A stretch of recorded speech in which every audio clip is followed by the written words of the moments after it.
ഈ ശബരിമലയിലെ അന്നദാനത്തെ പറ്റിയുള്ളൊരു തീരുമാനമാണ്. നിർഭാഗ്യവശാൽ നേരത്തെ ഉണ്ടായിരുന്ന ഒരു മെനു എന്ന് പറയുന്നത് ഉച്ചയ്ക്ക് ഈ പുലാവും സാമ്പാറും കൊടുക്കുക എന്നൊരു വളരെ വിചിത്രമായിട്ടുള്ളൊരു മെനു അവിടെ നിലവിലിരുന്നു.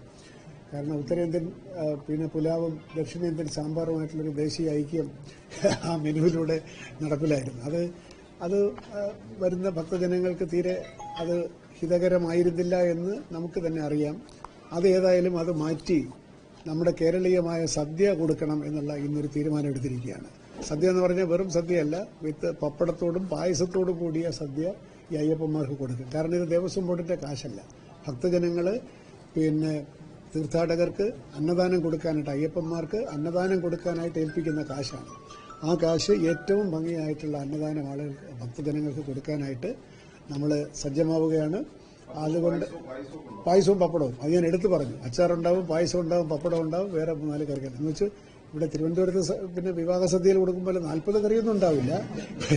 ആവശ്യമുള്ളൊരു സദ്യ, ഒരു എസൻഷ്യൽ കേരളീയ സദ്യ വിത്ത് പായസം ആൻഡ് പപ്പടം, അത് ഞാൻ വളരെ നിർബന്ധമാണ്, അത് കൊടുക്കണം. കാരണം പമ്പാ സദ്യ എന്നുള്ളത് പണ്ട് തൊട്ടേ അയ്യപ്പന്റെ ചരിതവുമായിട്ട് ബന്ധപ്പെട്ട് തന്നെ നമ്മളെപ്പോഴും പമ്പാ സദ്യയെ പറ്റി കേട്ടിട്ടുണ്ട്.